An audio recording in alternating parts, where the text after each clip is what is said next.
My name is Gary Occhiogrosso. I'm the founder and managing partner of a company called Franchise Growth Solutions.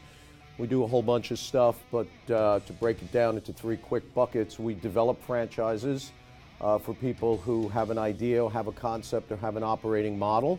Our second bucket is the one that most of our competitors don't focus on and we love to do, and that is to sell franchises. So we actually sell franchises for our clients. And then the third is once we scale them up, we get them in front of private equity investors, venture capitalists, people who can bring money to the table and either help them exit or help them grow. One is an expression to your new franchisee of your core values. If they don't know what you stand for, if they don't know what your mission statement is, if they don't know your rules and your respect or lack thereof, then you will never know whether or not you have the right franchisee. So core values goes back to selecting franchisees, but that's a very important component.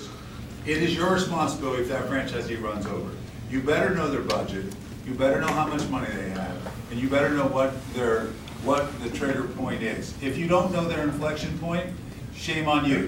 You're not going to get your royalty. You may not get your trading fee at the opening. When I talk about onboarding, for me, that's before the sale. That starts before the person actually becomes a franchisee. Because when you pick up the phone and you're talking to that franchisee or you're meeting with that franchisee face to face, that person, that prospect may become your franchisee. So you might as well take the approach that you're onboarding from the day you're meeting the prospect.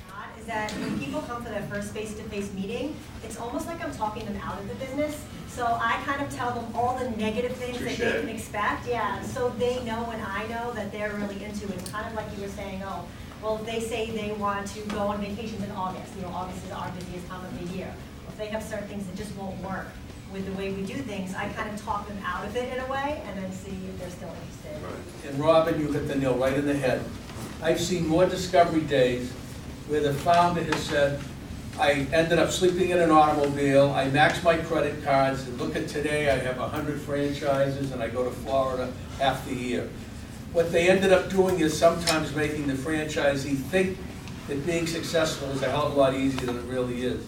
Training or the lack of training very often leads to franchisees going out of the system because they don't understand what they're supposed to be doing, or your training hasn't been strong enough to the point where they feel confident in what you've told them and they start to reinvent the wheel.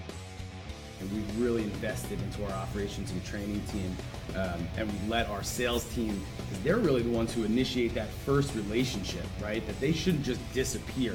There's nothing I hate worse than when I get sold a new technology or something and my sales guy disappears, and now I'm dealing with someone I've never talked to. The franchisee has to have some level of responsibility in the process. They need to be responsible on the funding side. They need to be working with you on the site selection side, on the construction side, okay? You don't want the franchisee to come on board and think you're going to call them and say, okay, your store is ready.